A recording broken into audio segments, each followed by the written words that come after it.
யானை முகத்தான் அப்படிங்கிற திரைப்படம் வந்து 2023 வந்து யோகி பாபுவோட நடிப்பில் வந்து ரிலீஸ் ஆச்சு.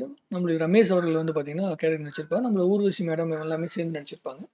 யோகி பாபு வந்து பார்த்தீங்கன்னா, இதில விநாயகர் கேரக்டர்ல வந்து நடிச்சிருப்பாரு. விநாயகர் வந்து பார்த்தீங்கன்னா, ஒருத்தவங்களோட ஒரு பேச்சுலரோட லைஃப்குள்ள வந்து அவர் என்ன மாதிரியான ஒரு மாற்றத்தை ஏற்படுத்துறாரு. ஒரு சாதாரண ஒரு மனிதனுடைய உருவத்தில வந்து எப்படி மாற்றத்தை ஏற்படுத்துறாரு அப்படிங்கிறது அந்த படத்துடைய கதையா வந்து எழுதப்பட்டிருந்துச்சு.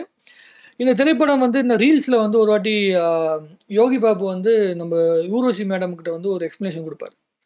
மனுஷன் பண்ற எல்லா தப்புக்குமே கடவுள் காரணம் கிடையாது அப்படிங்கிற ஒரு எக்ஸ்ப்ளனேஷன் குடுப்பாரு ரீல்ஸ்ல. அந்த ரீல்ஸ பார்த்துட்டு தான் இந்த படத்த பார்க்கலாம் அப்படின்னு எனக்கு தோணுச்சு. அதுக்கப்புறம் இந்த படத்த நான் வந்து ஓடிடில நான் பார்த்தேன்.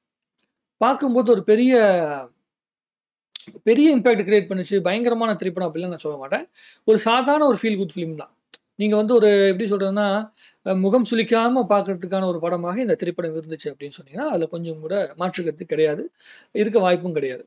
யோகி பாபு வந்து அந்த ஒரு விநாயகர் கேரக்டர வந்து எப்படி ஹோல்டு பண்ணி நடிச்சிருக்காரு அப்படிங்கிறத பார்க்கும்போது, உங்களுக்கு எப்படி தோணும்னா, "அரை எண் 305 கடவுள்" அப்படின்னு சொல்லிட்டு வந்து ஒரு படம் வந்துச்சு.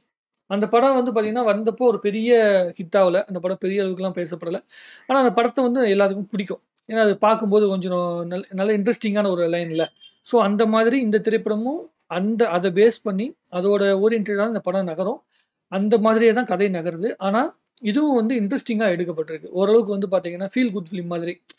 பார்த்தோம்னா வந்து மனச கெடுக்காமயும், மனச காயப்படுத்தாமயும், ஏன்டா இந்த படத்த பார்த்தோம் அப்படிங்கிற மாரிலாம் இல்லாம, பார்த்தா ஓகே ரைட் படம் பரவால்ல. ஓரளவுக்கு நல்ல படம். அப்படின்னு சொல்ற மாதிரியான ஒரு திரைப்படமாக இந்த திரைப்படம் வந்து இருந்துச்சு.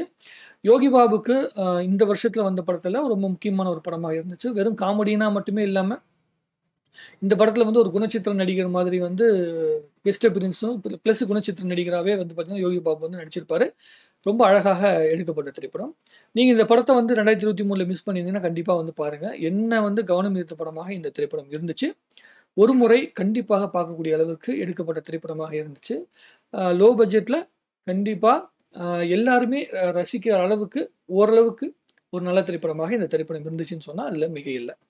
நீங்க இந்த படம் பார்த்திருந்தீங்கன்னா, உங்களுடைய கருத்த வந்து கமெண்ட்ல எழுதுங்க. 2023 இந்த படம் வந்து பார்த்தீங்கன்னா, உங்களுக்கு எது மாரி பிடிச்சிருந்துச்சு அப்படிங்கிற விஷயத்த எழுதுங்க. நம்ம கமெண்ட்ல நெறைய பேசுவோம். நன்றி.